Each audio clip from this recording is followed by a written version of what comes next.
If you were Executive Secretary, mangyayari ba ang nangyari sa budget, for instance? Let me answer Ano ang pagkukulang ni Bersamin, Lucas Bersamin? He had to resign, pero where's the accountability? That's correct.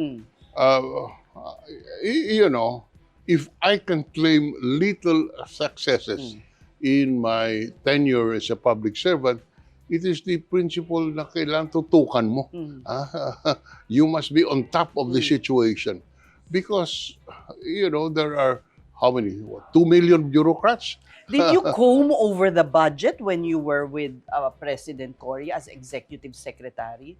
As Executive Secretary, your principal role is to advise the President on things which you see to be needing reform. And indeed, you're just talking about the budget. You have to take control. You have to advise the President which parts to veto, which parts to withhold, because that is your role as Executive Secretary.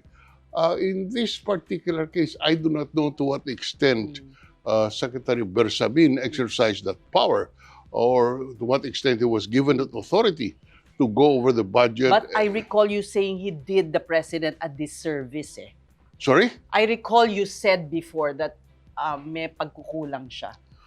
Yes, because hindi naman po pwedeng wala siyang pagkukulang dito. In my view, he failed to perform from where I sit the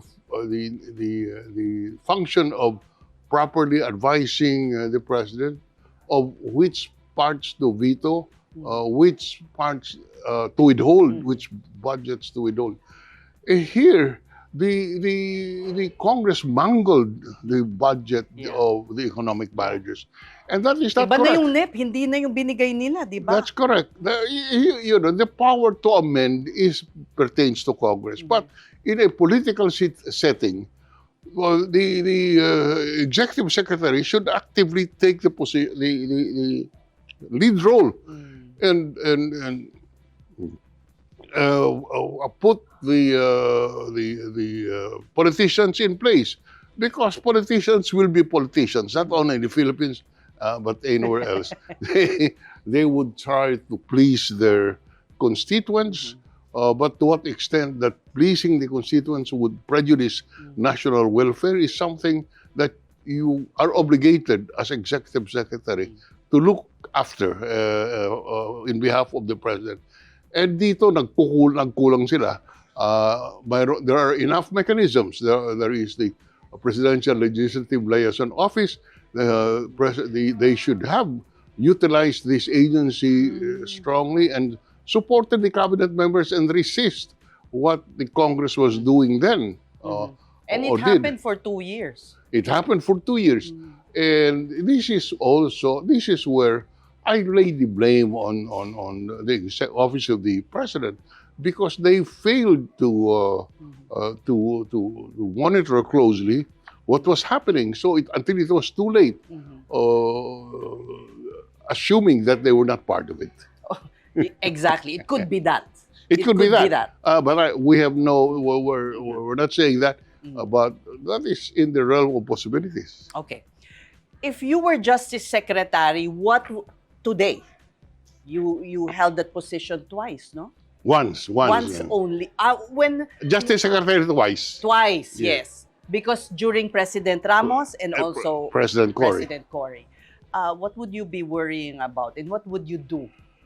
What I would be worrying about is the failure of the system to exact accountability on those who did this shenanigan. The powers of the Office of the Executive Secretary is vast. It is the only official of government who can sign by authority of the President and bind the entire bureaucracy. Wala na pong iba. Ang Executive Secretary lamang ang who can sign by authority of the President, and it is as if he is the president. That's by law. And therefore, he should have exercised that power to put the Congress into line when they were crafting the budget. The budget as submitted by the economic managers was mangled, and it was no longer recognizable by the time it became the General Appropriations Act. And even then, the Executive Secretary should have led in advising the president which items to veto. And having said that, even after the law was signed, the matter of the releases of the funds is still within prerogative of the president.